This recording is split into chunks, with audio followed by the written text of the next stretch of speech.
Meine sehr verehrten Damen und Herren, dear ladies and gentlemen, friends of the Swiss Institute of International Studies, CIAF. My name is Martin Meyer. I'm the director of this institute. A very warm welcome to all of you who watch our live stream tonight. We are very pleased that we got a lot of attention from your side on the screen, so to speak. As alas, we are still not ready to perform by public reunions at our university, we do it again digitally.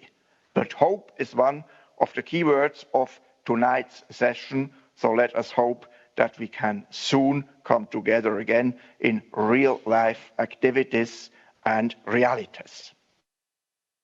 A very warm welcome also to our guest, especially to Mervyn King, Lord King of Lothbury, former governor of the Bank of England and professor at New York University and other eminent institutions, not to forget a former guest speaker of our institute, which was very well remembered. Good evening, Lord King, from Zurich to London. It is an honor and a joy to have you with us. Thank you. It's my pleasure to join you. Wonderful. Thank you. I hope you are in good health and in good spirits. Absolutely. Sad only that I cannot be with you in person in Zurich. We will do that next March. That's a promise.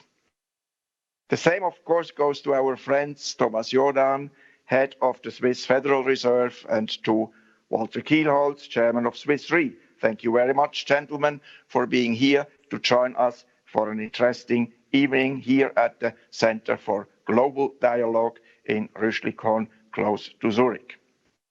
Our topic tonight reads Uncertainty, Disruption, Hope, a subject which fits perfectly not only to the current situation, but also to our highly accelerated times. The starting point for our discussion among my distinguished guests is even more appropriate. Earlier last year, Mervyn King and the economist John Kay published a book which soon got a lot of attention. The book's title is Radical Uncertainty, and the subtitle reads Decision-Making Beyond the Numbers, Beyond the Numbers. Now we have to know that the book was published only weeks before the corona pandemic started and soon exploded. An almost magic, almost alchemistic coincidence. And of course, an excellent occasion to invite Lord King here to Zurich to testify and talk with us about our current problems and challenges. And of course, to discuss them with two eminent scholars on their own fields, Walter Kielholz and Thomas Jordan, long-term friends of Mervyn King.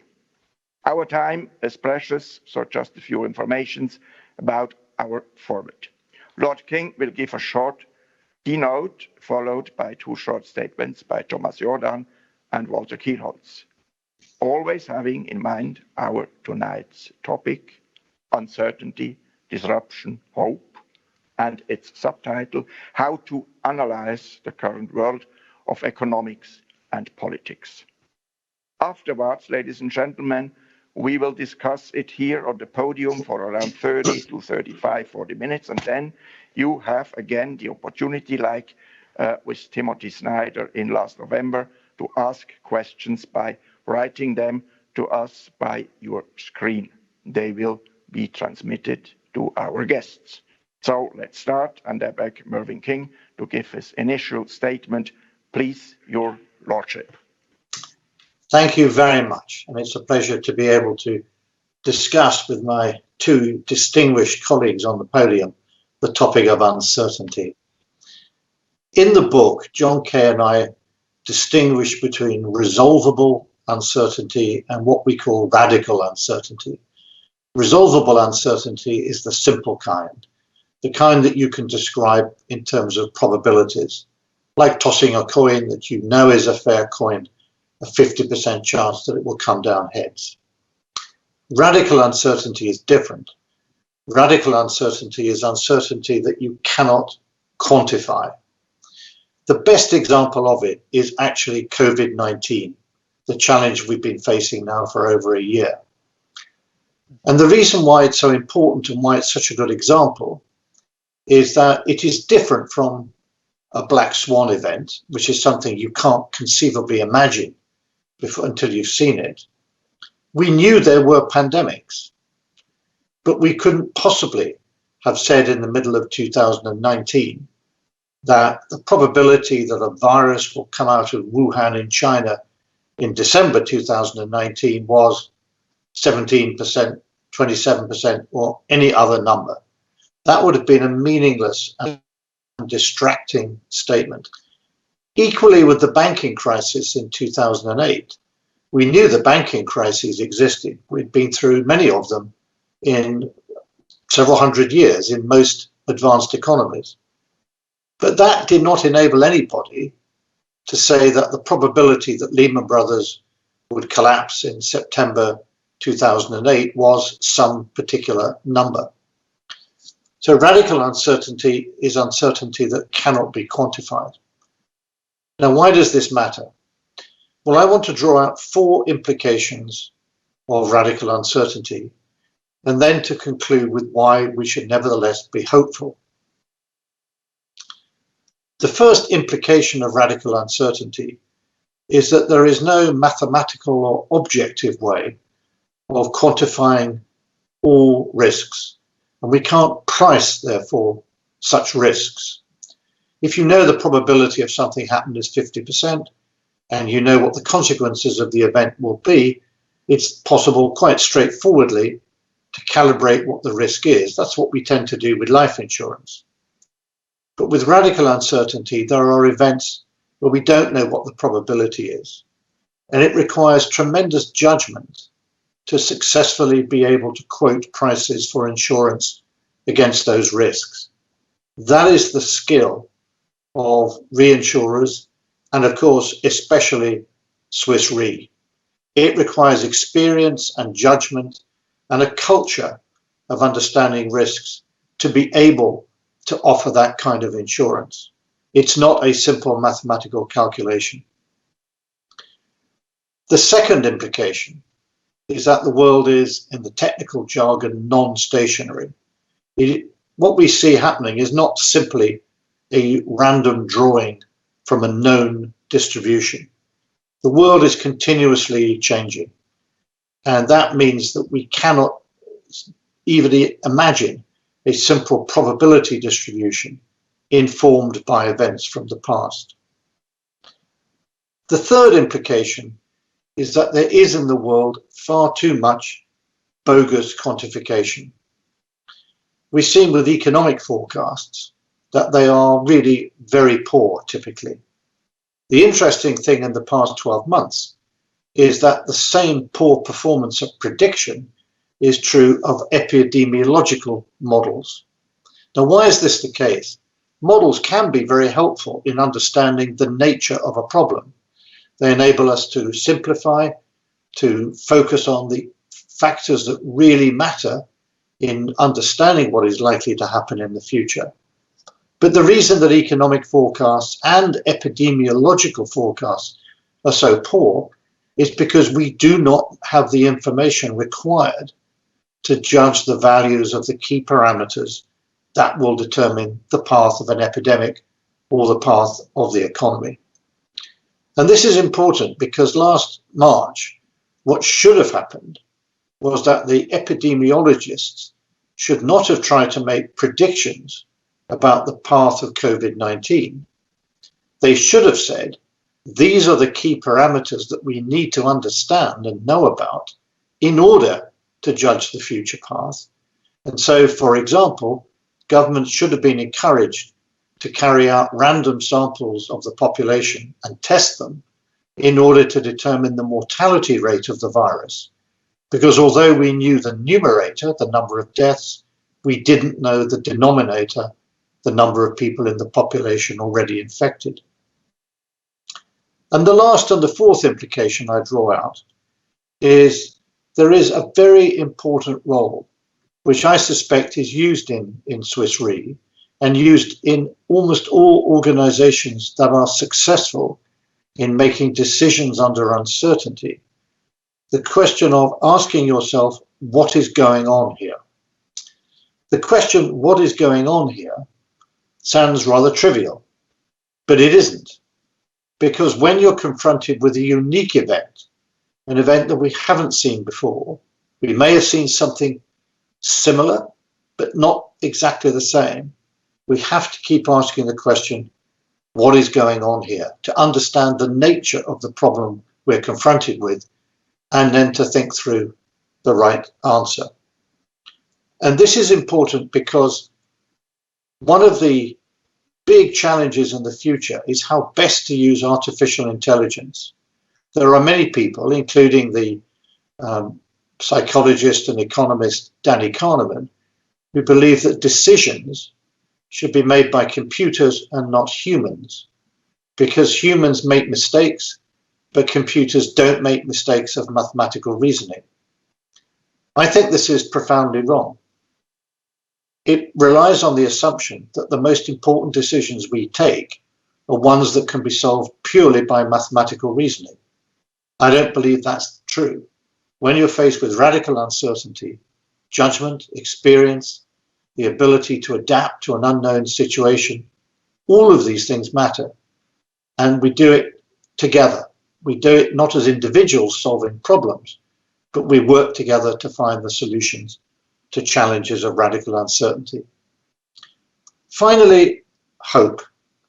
There are two reasons why we should be hopeful now for the future. The first is that we've learned a great deal about the importance of resilience.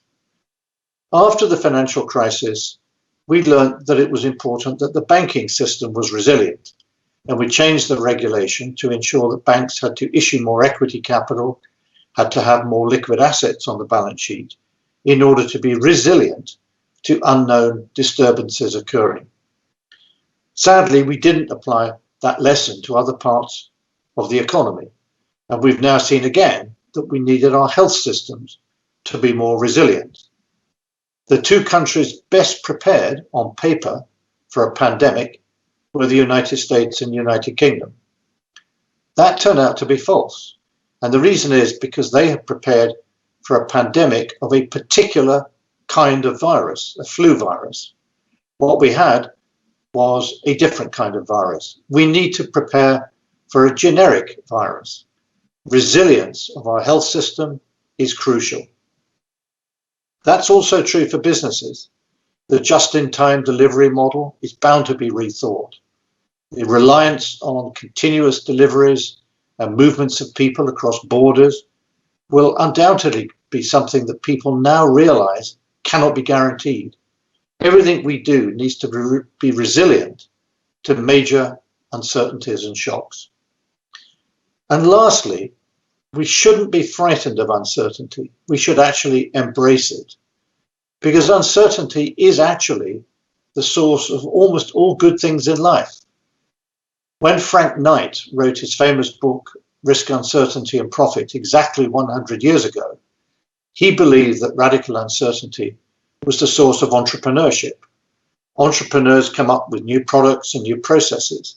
They don't just turn a handle on a computer, plug in probabilities and outcomes, and look at the maximizing solution that results. Uncertainty generates entrepreneurship.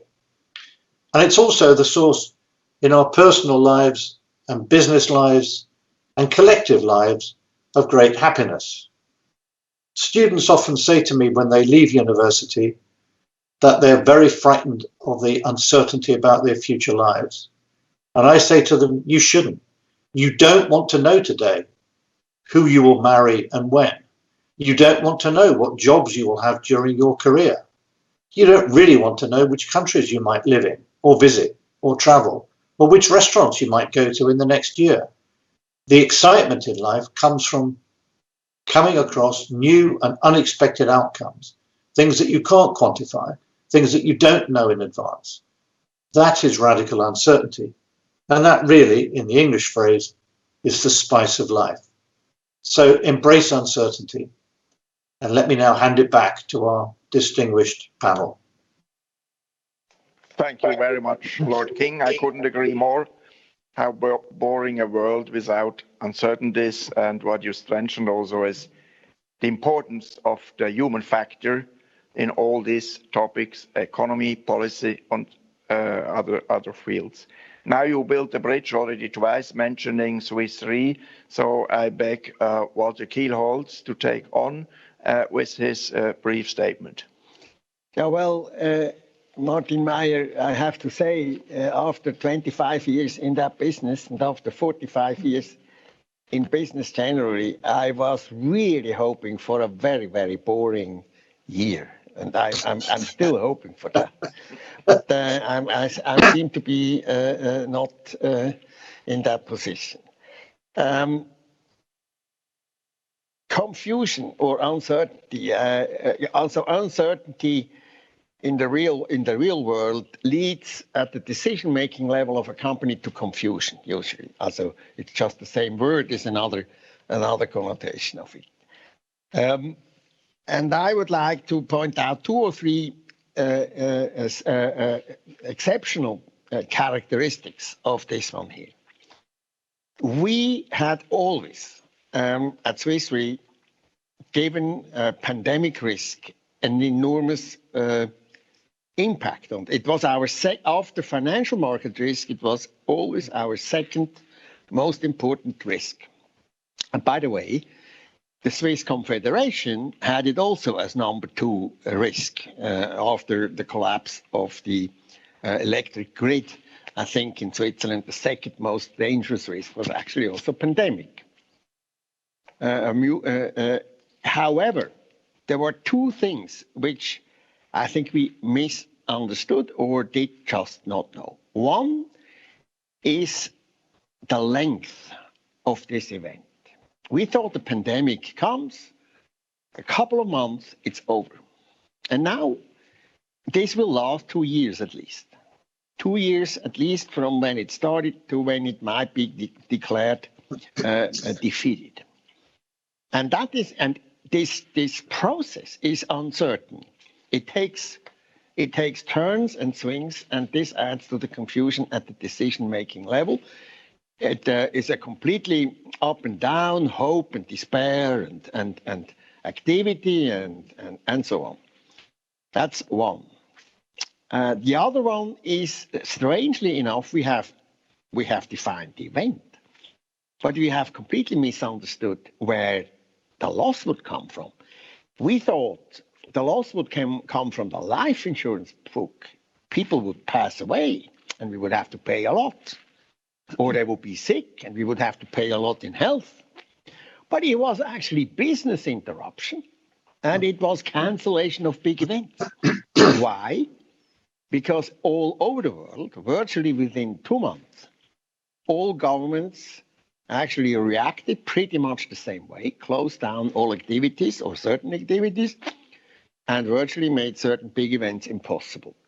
So we knew that the event was coming, but that it was coming from left field, also from the business interruption, was actually a surprise to us.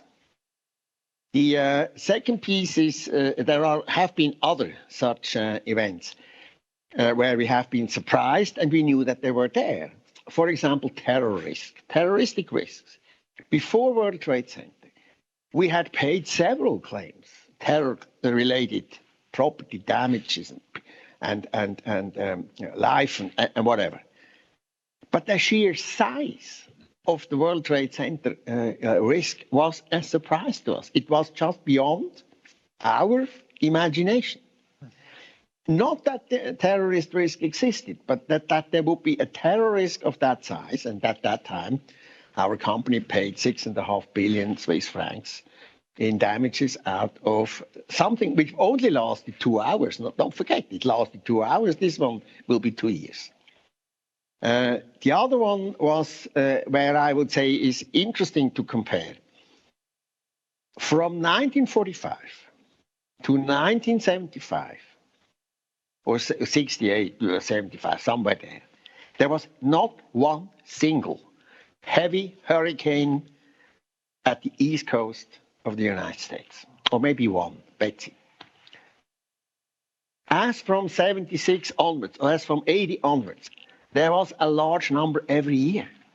So something had changed in the parameters of that risk, and the explanation was by no means clear.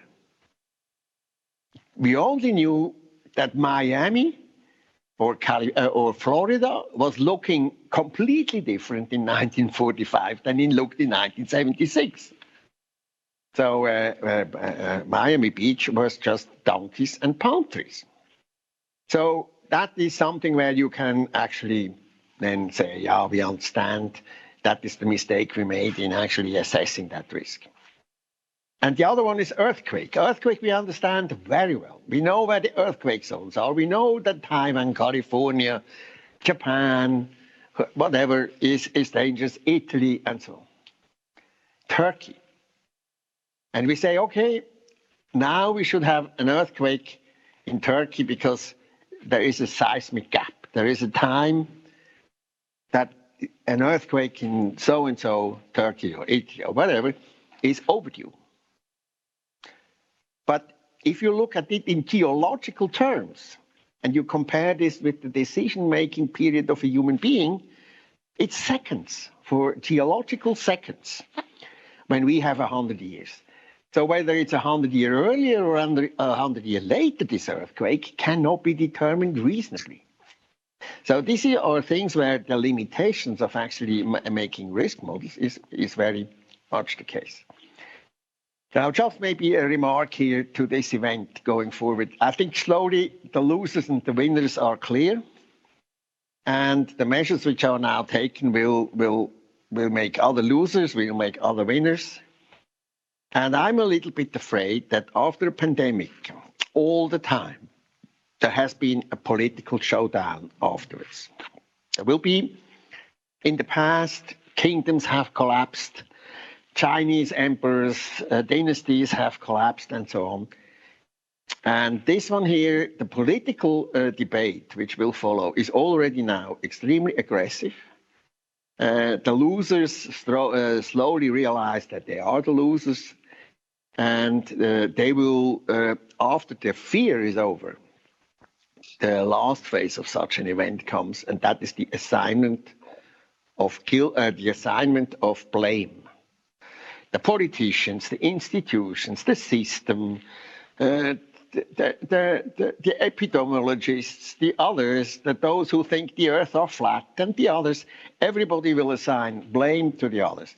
And I was already afraid in 2000, after the financial crisis, I was already afraid in 2009 that we will have a political impact which we cannot control. But this one will be worse, in my view. So the efforts must be to make sure that the liberal Western democracy can deal with the political impact and that they are not seen by the people as the losers compared to the authoritarian regimes, which, of course, together with their own propaganda, which they always believe, can show the world that the authoritarian system, the centralized authoritarian system, has a structural advantage over the liberal democracy. That would be my worst fear at the present point in time. And I have a lot of hope. Don't forget that the annual excess mortality in the United States in January was about 4,000 people. It's now down to less than 500. There is hope. Thank you. Walter. They corrected it very quickly in America. Surprising and not, because we know that this great nation is capable of many things. And as you said, it's also too early to say what's the final impact or even the middle impact of what happens now with Corona pandemic. Hopefully not as gloomy as one scenario mentioned in your introduction. Thomas Jordan, please, your statement. Well, thank you, Martin, for the invitation. It's really a pleasure to be on the same panel with my friends Mervyn and Walter. Well, it's clear uncertainty and disruption are one of the most important issues, not only for the world, but also, of course, specifically for us central bankers. Well, uncertainty is really part of our daily business. And we have to live with uncertainty all the time. Sometimes it's bigger, sometimes it's smaller. But we have to make decisions always under uncertainty. And of course, if you look back at the last 15 years, we have learned that repeatedly our forecasts were wrong. And it was always or sometimes very difficult to produce these forecasts. But it's not only about the forecast itself. It's sometimes even difficult to know exactly the state of the economy. So the so-called nowcast, or what is going on, as Mervyn said before, it's often unclear and very difficult to have a clear idea. And what is also uncertain is sometimes to see exactly what is the impact of our measures. What is the impact of changing interest rates, of having QE program, etc. And this is, of course, for conducting monetary policy, something very important. So as Mervyn said before, we are more or less in a situation of this radical uncertainty. We do not exactly know the distribution of the events. And it would be much better for us to be in a situation of resolvable uncertainty. But of course, we cannot choose the world where we are in, and we have to be aware of a situation where events can arise out of the blue, completely new. And we then know that the models that we are using can be of less use and do not really give the guidance that we need. Now, it's exactly in those situations where we have to make the most important decisions, the most far-reaching decisions. And we cannot say, well, the uncertainty is too big. We do not take any decision. We are really forced to take a decision in these very difficult moments. And then, of course, we cannot rely on the models only. But let me explain here a little bit our approach. I said we cannot rely on models, but nevertheless, models remain very important. We have to have a structured discussion. We have to have a picture about the functioning of the world, even if the forecasts may be wrong. So we use these models. They are tools for us. And you not only use one model, we use a variety of these models to get a better picture of the world. And at the governing board of the Swiss National Bank, we do not use a computer to make a decision, exactly as Mervyn advised us before, but rather we have an intensive discussion, and not only a discussion among ourselves, but of course also with our experts. And we try to make really a comprehensive cost-benefit analysis, look at the situation, and then look at the range of options that we have available. And often it's not black and white. So it's a certain range of options available that you can take. The goal is always to make a robust decision. We know that it's probably not the optimal one, given the uncertainty about the events that we have. But we try to find a robust decision that is sufficiently good in order then also to fulfill our mandate. What we try to avoid is fine-tuning. This is always something very difficult by having the ambition then to find the absolute best solution. It's often the case that you get to a very bad solution. So often the situation changes quickly. Then we have to reanalyze the situation, to redo the cost-benefit analysis, and then to adjust our measures depending on the new information. And over the past couple of years, we had that experience many times. So let me make just one example that was already mentioned, COVID-19 crisis, when we realized in February, in March last year, that the world changed completely. So we could not use our forecast that we had produced in December 2019. And we had no models that really could capture the pandemic situation. So our experts were forced to create the forecast, to create scenarios that were then the base of our judgment and, of course, the base of our decisions. So that was very helpful. So we need these experts in order to really understand the world. And it was then possible to really very quickly to introduce new facilities, new decisions. Just mentioned here the refinancing facility that we use to provide the liquidity for this COVID-19 program in Switzerland, but also the decision that we try to absorb most of the pressure on the Swiss franc given in this crisis that of almost of a century. So let me end with also a comment on hope. very much as Mervyn, I was surprised by the resilience demonstrated by a large part of our economy. That was really positive. But also I'm very hopeful that we have now a vaccination program that will shortly also change the situation. So I remain an optimist and I hope for more normal times. Thank you, Martin. Thank you very much, Thomas. To be an optimist is always good, even if the Swiss sometimes have an inclination to pessimism or at least skepticism. But it's also a very challenging situation for our Federal Reserve these times. And I think the impact of your human competence against artificial intelligence is very high to esteem. So we are full in line. So I have a lot of questions, of course, and we have to concentrate a little bit because we also want to give you, ladies and gentlemen, the opportunity to ask your questions. I have another questions for Lord King. In view of the current political and economic challenges, where do you see the greatest risks on one side, and where do you see also opportunities right now? So I think the greatest risk is that the amount of debt in the world economy has risen to levels above the level which we found in 2007. And it's gone beyond, that was true in 2019, and it's gone even further during COVID-19. So my worry would be that over the next 3 to 5 years, we will see significant debt restructurings in several areas. I think we'll see it in sovereign debt in low-income countries, where the G20 have already stated that some help is needed, but I think a lot more needs to be done. I think in some emerging market economies, there will be serious sovereign debt problems. And I think across the world, business debt will also involve significant debt restructurings as the zombie companies that had developed over the past decade are now augmented by companies that have had to borrow to try to survive COVID-19 and either can't repay those loans or find that in the new world after COVID-19, the pattern of demand and spending has changed and there isn't really a demand for their services. So I think we will see quite significant changes in the pattern of spending and output, and that will go hand in hand with quite significant debt restructurings, insolvencies.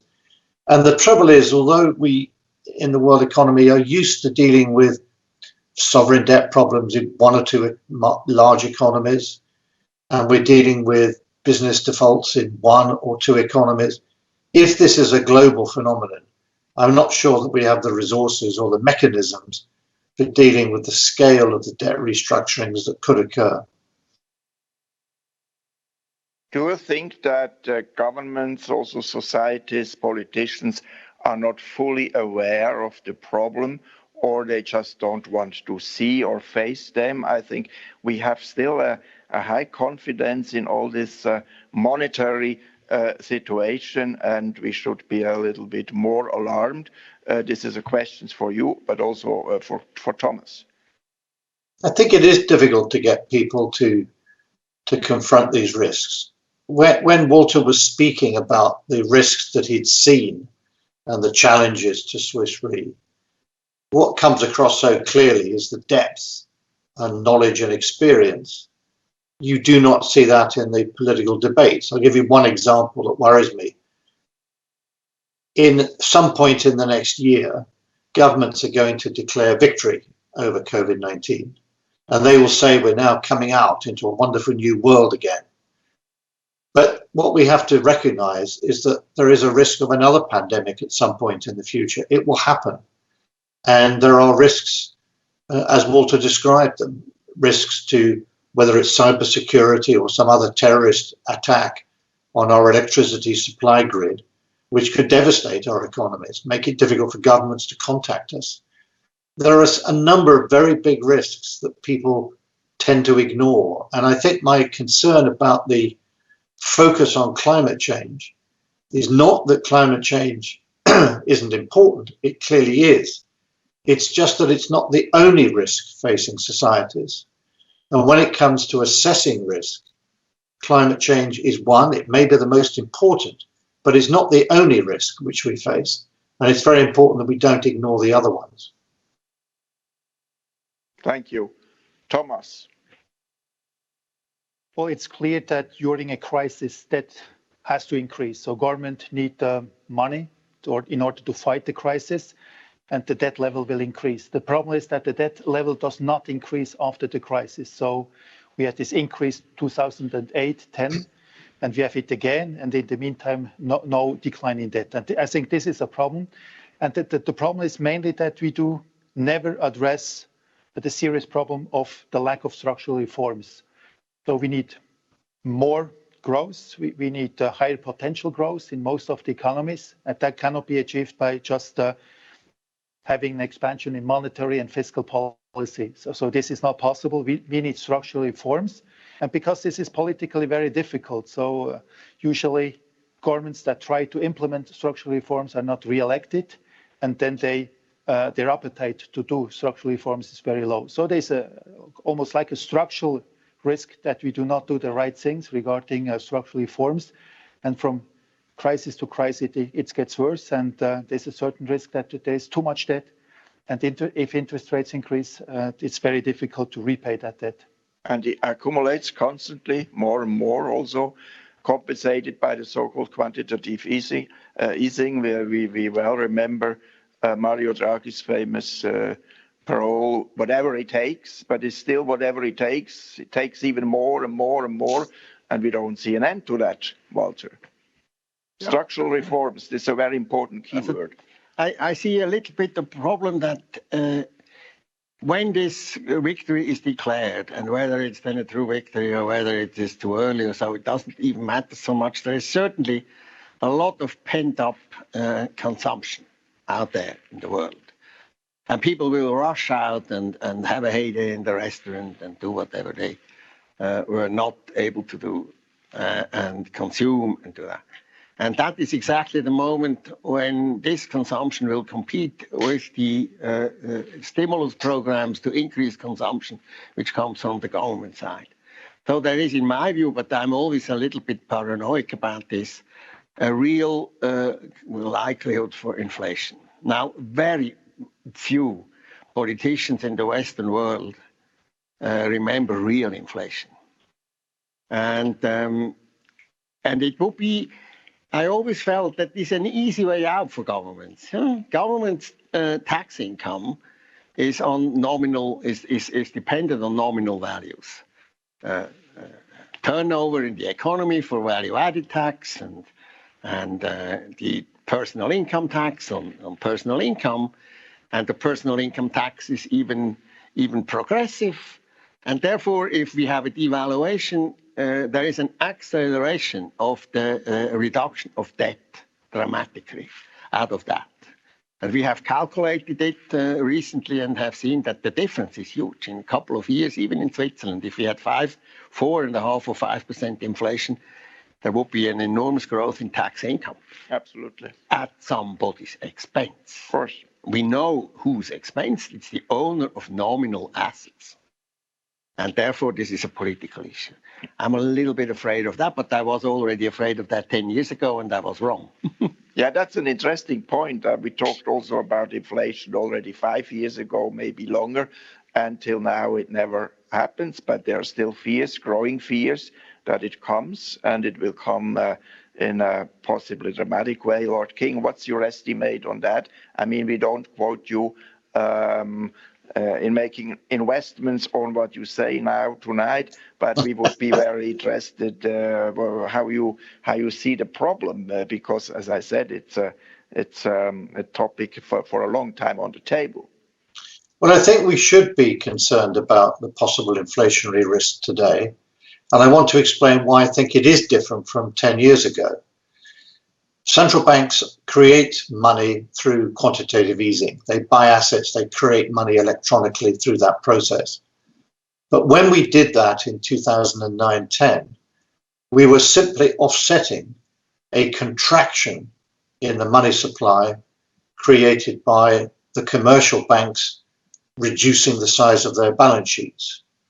So most money is in the form of bank deposits. And as commercial banks in the aftermath of the financial crisis wanted to reduce the size of their balance sheets in order to reduce leverage, that meant a downward pressure on the money supply. Central banks printed money to offset that. So the total money supply did not grow rapidly in that post-financial crisis period. Think now about 2020, when central banks printed a great deal more money. Commercial banks were in perfectly reasonable position. They were not contracting their balance sheet.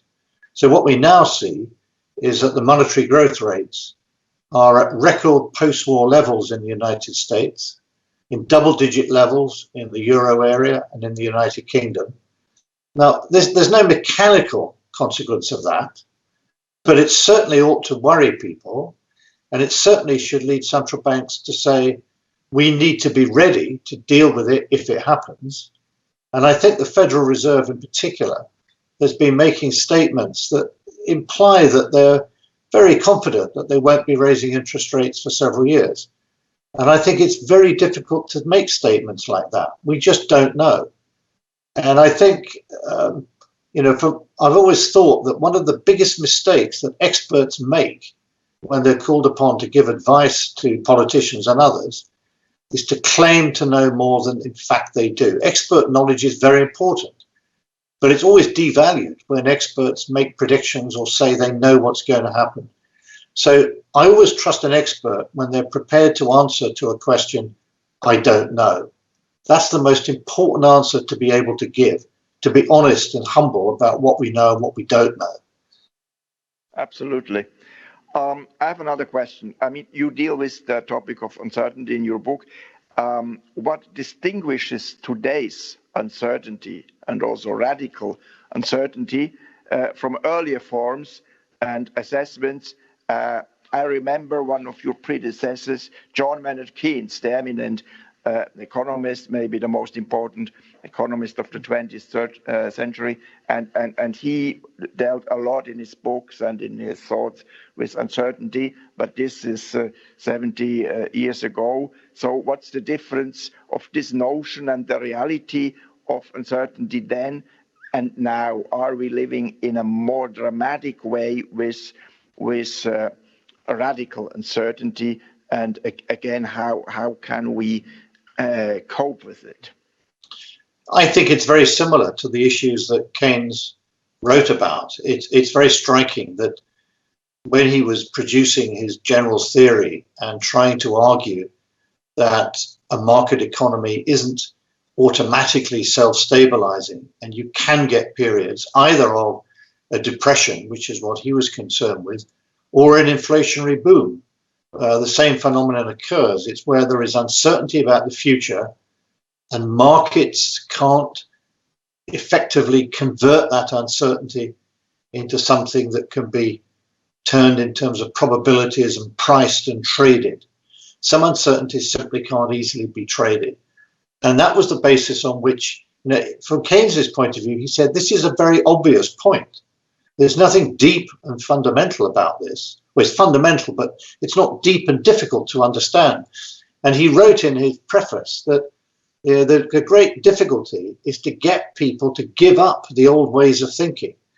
Economists up until that point had assumed that as long as there were no obstacles to competition, the demand and supply would be equalized in every market and hence overall in the economy. And it doesn't take long to realize that that isn't true, because many of the investments that businesses make are for products that will be sold 5, 10, 15, 20 years down the road.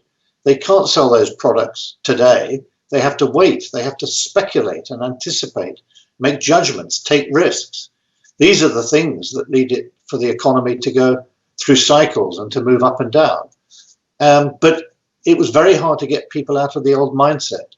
So one of the reasons we wrote this book was to get people to understand that radical uncertainty is just as important as it was when Keynes and Frank Knight before him were writing about it. And it does alter the way we should think about uncertainty. It means that models, as Thomas said, are very important. Expert knowledge is very important. They're necessary, but they're not sufficient. And we have to use our judgment when confronting individual cases.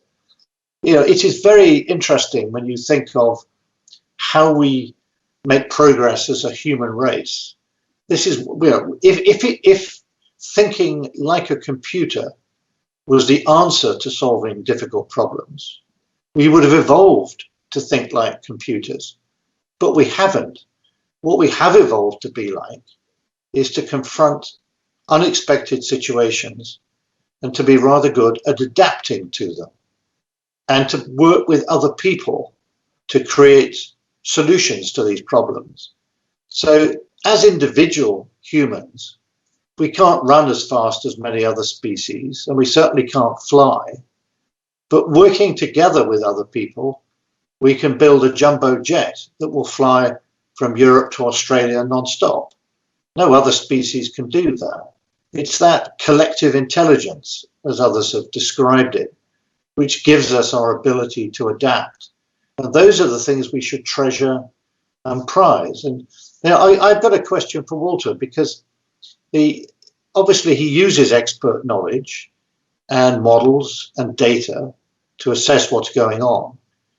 But in the end, the example he gave of the geologists trying to assess the likelihood of an earthquake, the geologist's expert knowledge stops at a certain point. It can't tell you whether there will or will not be an earthquake in the next 6 months in any one particular place. So I'd like to ask Walter to say a little bit about the kinds of people he brings together in order to help the company make a judgment about the uncertainty. I mean, Thomas is in the same position. Both of you are running organizations where you have to make decisions about uncertainty that cannot easily be quantified or expressed in the form of a probability. Absolutely. Well, there's certainly, so first of all, we have to make decisions whether we are certain or uncertain. We have to make decisions anyways. So that's a problem. And even if you don't make a decision, you make a decision not to make a decision. So this is all, we have no option. We have to actually come out with decision making. And we know very little. And I would take an example. Value at risk. It's a mathematical concept to have the probability of loss in a position, in a financial position. Let's define it this way, probably wrong. And the position itself. And I remember the value at risk model makes certain assumptions and gives the people a feel good. They say, oh, well, the likelihood that we do that is 1 in 1,000. But if you know the positions, and the total of all positions, that is what you maximum can lose. And so we do both. We actually count the positions, try to make sure what is the total amount at risk, and then to say what is the likelihood. And that's the second. And the less we know, the more we go into the direction to look at the positions. And just add them all up together. They can be lost altogether. And whenever an industry, insurance industry, banking industry, feels too safe, they take a model and then they feel much better. They feel better. The model says. And then unfortunately, the day afterwards, the model was proven wrong. So it is the position. The expert knowledge is actually to have a process in place where a think tank, in a way, to say what could happen. What could happen? And we have come up with ideas which never happened. But we try, and it's called sonars. Sonar, it's emerging risks which we don't yet know. So we try very hard to be smart. But of course, the business people then sometimes say you are overly complicated, you are paranoid. You actually are standing in the way of every business proposition which we have, and in the way of, by the way, in the way of my bonus. And so the question there is always a little bit, how is the power in an organization to make these decisions? Very well. One short estimate on the future of the world economy. in one sentence, Thomas? Well, we will have probably relatively high growth rates because we come from a situation where the so-called output gap is negative, and usually then the catch-up is quite strong. And so we assume, as everybody else, that this year and next year growth rates will be substantial in order to get back to a more normal level. But Martin, let me just make one remark a little bit going back to the topic before. So in my view, one big problem is that we have these shocks. They are big surprises, radical uncertainty.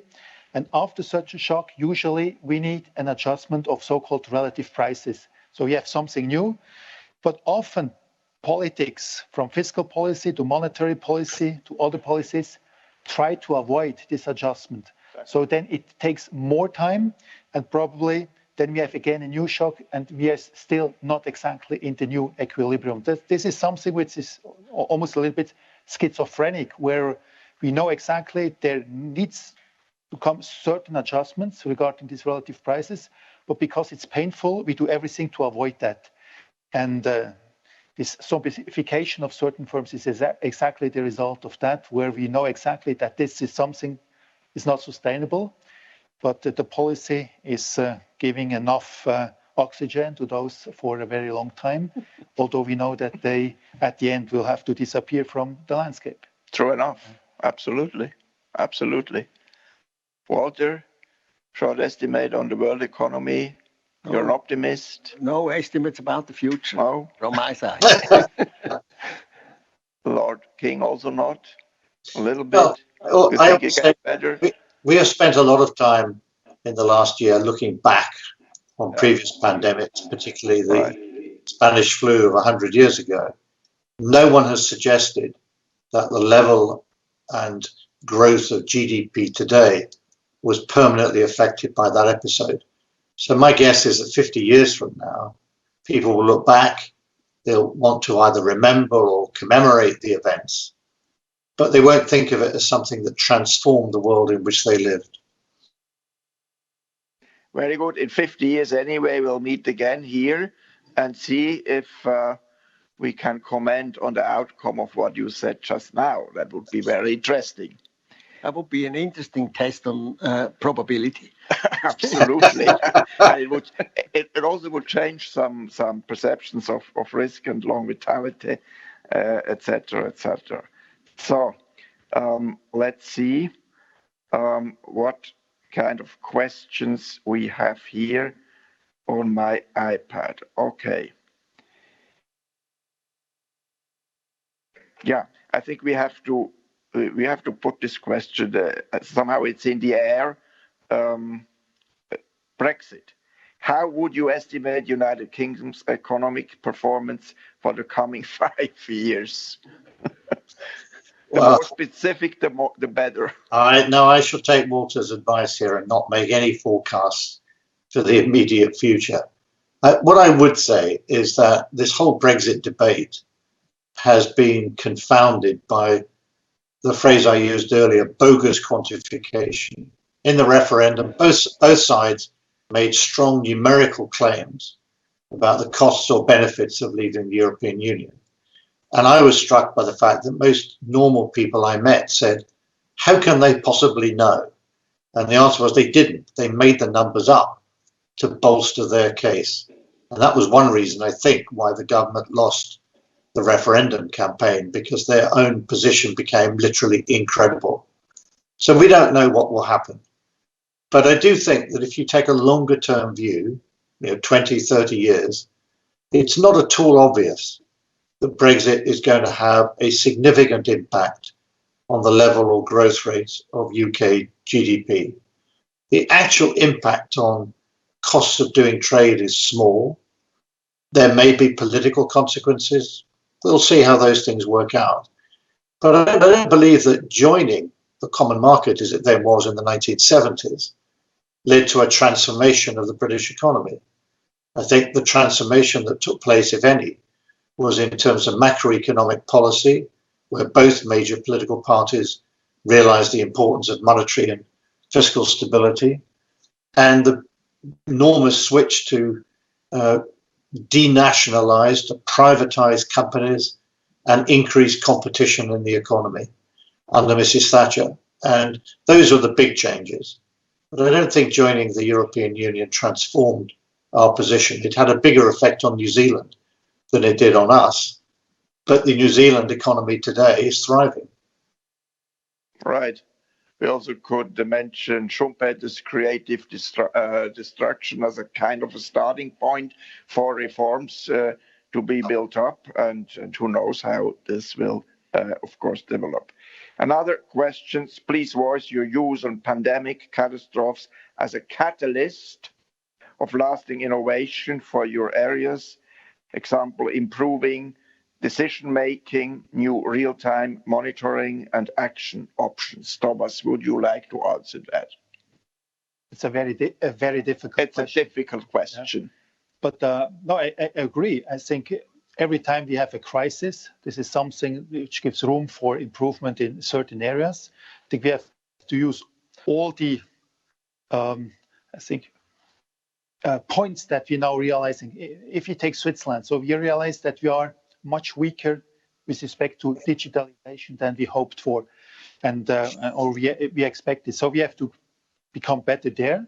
We have to improve there, and we have to prepare also for the next pandemic. So this is not something that we know exactly what is 3 years, 5 years, or 10 years. And we see when we realize the consequences that we had this time, the cost of the pandemic.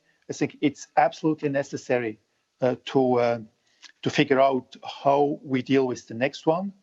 And I think in that respect, it's also very important that we figure out how to live with a virus. I think it's very difficult to always shut down the economy completely. The costs are enormous. We have to figure out when we have the next pandemic, what measures are targeted enough to deal with it, and what can be done that the economy can continue to run, just in order to have a certain balance between cost and benefit of those analyses. I think a very important question. Very important. And it's not no trivial answer to that. Absolutely, and I really hope we learned our lesson a little bit and build up on that for the next time, because the next time will happen. Walter? Yeah, it will happen, but I assure you it will be different. That's the unfair thing in life. It is that every challenge is different. So we had pandemics. We had HIV, AIDS. It was a big pandemic, but it hit a certain sector of the society, and it had impact on the lifestyle at the time. We have every year the influenza, but we can deal with it. We had others like Ebola. I mentioned Ebola, highly deadly, but also very, very limited and slow in expansion, and so on. So the next one will be different again. And I think if we have learned one thing, is that multilateralism, in particular now the World Health Organization, is not a luxury to have, and is not a bureaucratic disaster. And we should better take care of those multilateral organizations, that they are actually efficient and that they are not politically manipulated exactly at the wrong time, when they should actually act independently. Right. But it was a very bad time. The Americans were already more or less out. The Chinese didn't care. The organization in Geneva was in bad shape, and so on and so on. So from that point of view, I think it is a reborn need for multilateralism in solving global problems which can spread virtually within days over the whole globe. Exactly. It shouldn't come as a surprise, but it's there. It's there. It's definitely there. A last question, important one. First, the guest says, thank you to the panel for their statements. I fully agree. Now, the ongoing pandemic may deepen the gap between the haves and the have-nots, countries, societies, individuals. What is your view on that developments, and what should governments do to maintain the social contract glue in societies given sovereign debt levels? Thank you for your views, Lord King. Well, there are no simple answers. It will require a large number of different policy measures. I think in the short run, it's going to be increasingly important that the rich countries make available vaccines to the less rich countries around the world, because we only be able to claim that we're out of this when all countries around the world have vaccination programs. And my guess is we will need them, not just 1 or 2 vaccinations this year. In the UK, we're already planning on a booster vaccination in the autumn. I mean, we may well need regular annual vaccinations as we do against the flu virus. I think within each country, and there's no doubt that events like this, I think, demonstrate very clearly that although multilateralism is, as Walter said, very important, national governments and the decisions taken by national governments are also very important. And they are the bodies that have democratic legitimacy. You can throw out your own government in a democratic country in a way that you can't do easily in other countries or in multilateral organizations or groupings like the EU. So I think restoring the legitimacy and credibility of national governments is going to be important. Walter hinted that this may be difficult because governments haven't found it easy to cope with COVID-19. No government can claim that they've been entirely successful. Maybe Taiwan has been more than others, but even Australia and New Zealand, that were lauded initially, now have massive challenges because they can't easily end their border controls and quarantine restrictions, which basically prohibit travel to those countries anytime soon. That isn't true of countries in Europe, where we can look forward to a time where we can travel again. But within each country, the question of inequality will come to the fore again. It did after the banking crisis, and I was surprised that it didn't have a bigger impact. In the 1930s, after the Great Depression, there was a great wave of political turmoil and intellectual turmoil about, can capitalism deliver the goods? Should we not switch to communism? There were lots of ideas floating around in a way we haven't really seen in the past decade, and maybe we'll see more in the next decade. I think that in terms of wealth, it's going to be important to get interest rates, real interest rates, back to more normal levels. That will, I think, unwind the increases in wealth inequality that we've seen growing over the last 20 years or so. But in terms of income inequalities, I think it's important not to generalize too much, because whereas in the US, where many people focus on, there's no doubt that there's been a big fall in the share of incomes of the people in the bottom half. That isn't quite so much true in Europe. And the ratio of earnings of graduates to non-graduates has not moved in a way that it has in some other countries where inequality has risen. So it's going to be a political challenge to ensure that our system can respond to concerns of democratic voters. That, I think, is the most important thing. What we do in terms of policies is going to be very difficult, because we'll have to, I think, to devote more resources to making our economies and health systems more resilient. That, I think, is a big lesson from this. And that will require probably more expenditure at the public sector level. And the question is, can we find ways of economizing on other kinds of public expenditure to avoid significant rises in tax rates, which may or may not generate higher revenue? Absolutely, thank you. Thomas, would you like to agree with Lord King? Yeah, always, of course. But it's I think, a very important question, but also a very difficult one to answer. And just looking domestically at Switzerland, I think we were fortunate to have many programs that help those who were affected most. So the unemployment scheme, the short-term unemployment scheme, was very helpful in that respect, also to support by the government. Nevertheless, there were certain sectors that were hit much more than everybody else, mainly restaurants, event managements, etc., like that.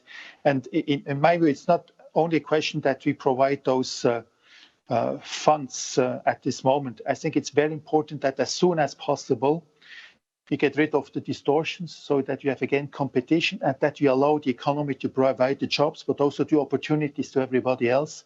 and so that with a strong competitive economy, we give hope, but also really chances to everybody to participate in that. And I think Swiss economy is an economy where the structure is such that it gives opportunity to many people. We have this education system, vocal training and apprenticeship.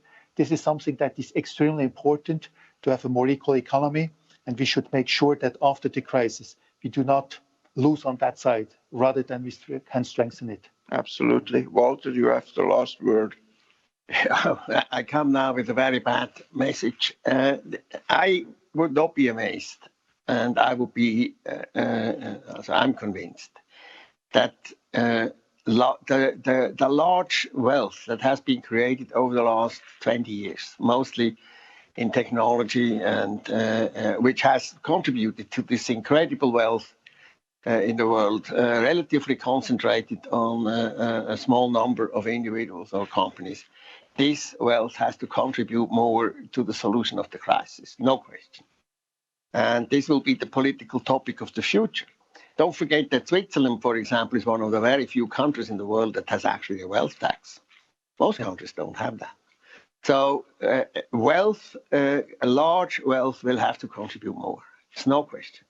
And it's only by doing that in a smart way, not in a silly way, that we will be able to bridge again the differences in societies. If we fail, I think we will have much more radical outcomes in certain countries in the future. I'm worried about that, and I think it should be people should recognize that they have a duty to contribute. Absolutely. That's why we all work together in a good and competent and intelligent way. That's important. Distribution is also a question of intelligence and not of bureaucracy. Ladies and gentlemen, thank you very much that you have joining us for this highly interesting evening talk with Lord King and Thomas Jordan and Walter Kielholz. A short announcement for our next evenings at the Swiss Institute of International Studies. Please check the website. We do a lot of things. We have an online evening with Gerhard Schwarz about the future of Switzerland. We have Micheline Calmiret in conversation with Katia Centinetta. We have, hopefully, on the 18th of May, Ilaria Capua, the famous virologist. She will speak about the circular nature of the COVID-19 pandemic. And we are still optimistic that she can fly in and perform at Zurich University. If not, we find another live stream format to satisfy your curiosities. And we also establish a new format called NZCF Talk, together with Katia Centinetta and me, with interesting people, just an hour of talk about very important topics, which also should interest you. We do that all for you, and it's for free, you know that. And we are really happy if you are with us, as many of you as possible. Then this is also for us the kind of incentive we need to do a job, and recognition and incentives, Lord King knows that very well, are most important. I would say goodbye with a quote Lord King brought on chapter 23 of his wonderful book, by the way. Now we do a little bit of advertising, but this is well earned. 23 reads, embracing uncertainty, embracing it, so as we did tonight also, in a good sense. And there's a wonderful quote by Oscar Wilde, right? And Oscar Wilde says that you were referring to this at the beginning. Knowledge would be fatal. It is the uncertainty that charms one. A mist makes things beautiful. That's a perfect quote for a wonderful spring evening, ladies and gentlemen. All the best to London, to Lord King. Thank you so much that you have been here. It was absolutely wonderful. You have the standing invitation for next March, and I almost predict that it will be all fine in the analog format. Thank you, Thomas Jordan. Thank you, Walter Kielholz. Have a great evening, and please come back. Thank you, sir. Thank you. Good night. Good night. Good night, everybody.